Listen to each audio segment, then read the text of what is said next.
The Armement Air-Sol Modulaire hammer is a French precision-guided munition developed by Safran Electronics Defense. AASM comprises a frontal guidance kit and a rear-mounted range extension kit matched to a dumb bomb. The weapon is modular because it can integrate different types of guidance units and different types of bombs. The basic version features a 250 kg bomb plus hybrid inertial navigation system global positioning system guidance.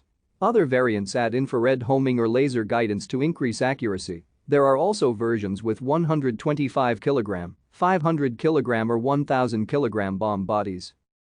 It entered service in 2007 with the French Air Force and Naval Aviation from Rafale and Mirage 2000. In 2011, AASM was given the name Hammer. Chosen for commercial reasons, the English acronym is also used in French.